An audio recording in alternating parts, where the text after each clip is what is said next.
What's up, everybody? Welcome back to my channel and welcome to today's video. I am so excited to be able to bring another what's for dinner video to you guys. It has been a long time, and y'all know it's because Miss Stevie has joined the family, and it just, it takes a little bit longer to film these videos.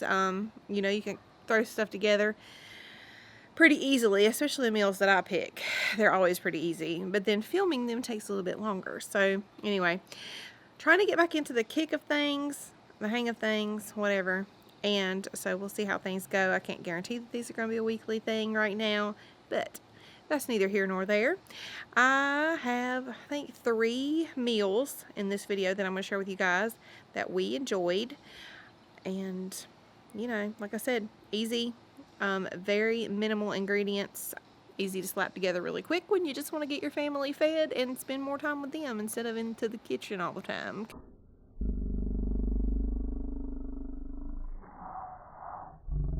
Oh yeah, that's fine. Something just hit me in the eye. What in the world? Okay. Well, anyway, I'm going to get on into this video. If you're new here, consider subscribing. Hang around a while. Become one of my friends. You know you want to. Hit all notifications so YouTube will notify you every single time I upload a video. Alright, you guys, let's go.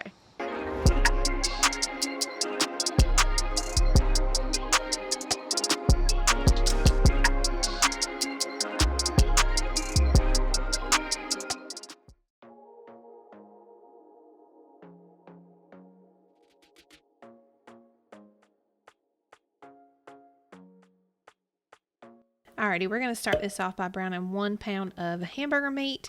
I've seasoned with some salt, pepper, and a little bit of this McCormick's hamburger seasoning. For the sauce, you definitely don't want to skip out on this, guys. I'm using 1/3 of a cup of mayonnaise, 1/3 of a cup of ketchup, 2 tablespoons of pickle juice, 1 tablespoon of yellow mustard, and 1 teaspoon of Worcestershire sauce. And I'm going to go ahead and I'm going to whisk this up, and then I'm going to go ahead and put it in the refrigerator and let it be chilling while we're getting the quesadillas ready.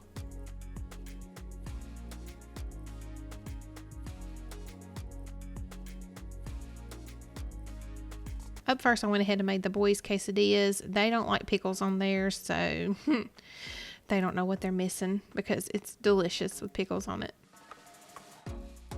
So I'm just adding some tortillas down to my skillet here and some mild cheddar cheese to both. You can do a little or you can do a lot. It just depends on your taste. And then I'm going to go ahead and I'm going to add a little bit more cheese on top, and we're going to let them just sit here and cook for a few minutes, and we're going to flip them over and they'll be all ready to go. The boys didn't like the sauce either that I made, so guess what? More for me.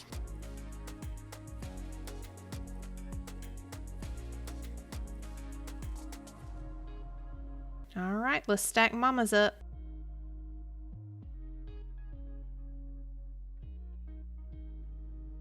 All right, and as you can see, the only thing that's different about mine is that I added pickles to it, and it definitely made a difference, you guys.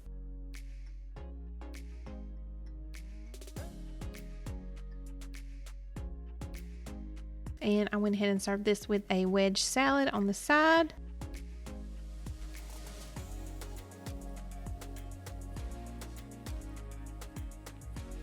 Definitely recommend these cheeseburger quesadillas, you guys. We are big fans of quesadillas in this house, so we like to try to find different ways to make them here.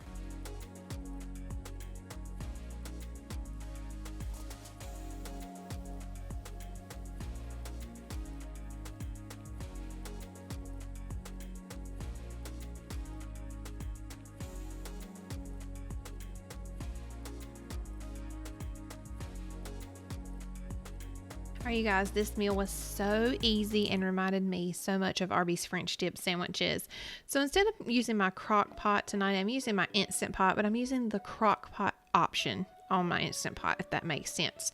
Here I am taking I think it was about a 2.5 pound roast, and I'm just going to lightly flour it, and we are going to go ahead and just basically sear the sides on this big old slab of meat first. All right, next I'm going to go ahead and add in 4 cups of beef broth, and I made this with my Better Than Bouillon beef base, or whatever it's called. Also, I'm going to add in 2 teaspoons of minced garlic and 1 package of onion soup mix.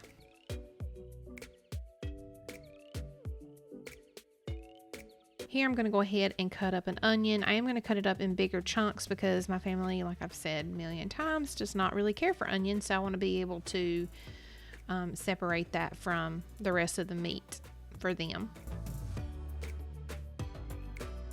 And just going to go combine that, and we're going to go ahead and put the lid on, and we're going to set the crock pot option on this Instant Pot here. Just going to hit slow cooker, and we're going to put it on 8 hours on low.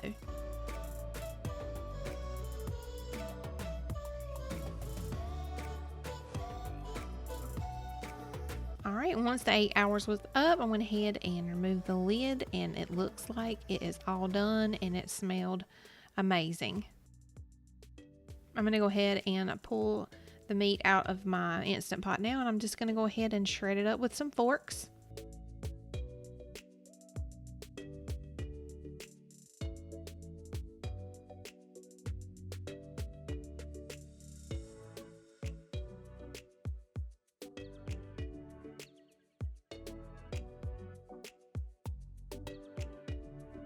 Once I've got it all shredded up, I'm going to go ahead and assemble my sandwiches. Here I'm just using the Walmart brand hoagie rolls, and they're actually really good.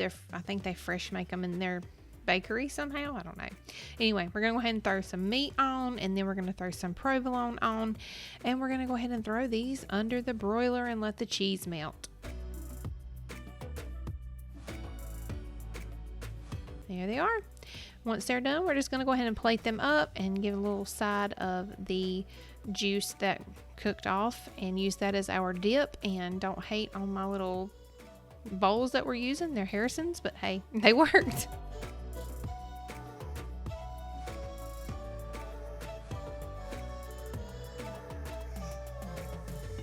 Alrighty guys, first things first, I'm going to go ahead and butterfly my chicken breasts here because we are going to stuff these bad boys. I'm going to go ahead and throw a little bit of salt, pepper, and some smoked paprika on the inside of these chicken breasts.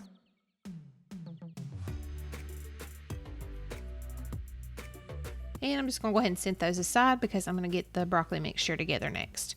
Up first, I'm going to go ahead and add in 1 cup of cheddar cheese, 1/4 cup of cream cheese, and I would definitely suggest letting that come to room temperature before using it. I'm going to use a teaspoon of garlic powder here, and we're just going to mix all this together. And I did have to go ahead and throw it in my microwave for just a minute to soften up my cream cheese. You live and you learn, right? You live and you learn. Next, I'm adding in 1 cup of broccoli florets, and we're just going to mix that all together and get it incorporated well.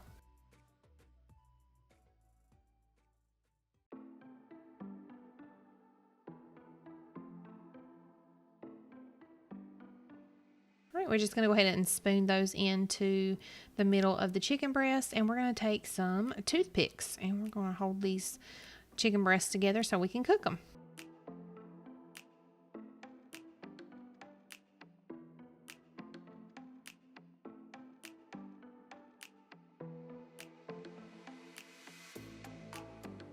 And I'm going to go ahead and start them off in a pan, cooking them, and then put them in the oven because that is what the recipe required, or that is what the recipe asked for rather.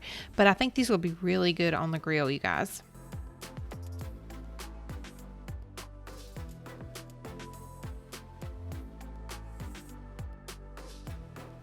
All right, so like I said, I am going to go ahead and add these to oil for just a couple of minutes and get them a nice little brown on the outside, and then we're going to throw them in the oven.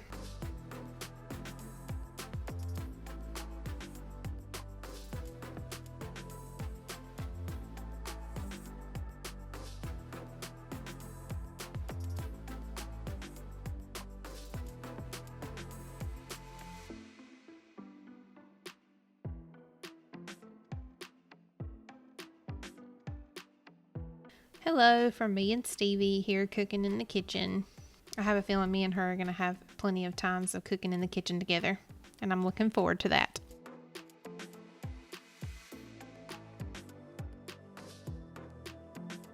All right, so now I'm going to go ahead and throw these in the oven on 375, just until the inside temperature reads 165. I want to say it was like 25 minutes for me. And then, of course, we got rice-a-roni here coming in for the win. Rice pilaf for a side, and I also made some corn on the cob in my air fryer. Alrighty, you guys, that is going to wrap up today's video. Thank you so much for joining me. I'm so excited to be able to film another one of these videos. I hope that you guys enjoyed it. If you did, make sure you give me a great big old thumbs up down below. And I will see you guys in the next video. I hope everyone enjoys the rest of your week. Bye, y'all.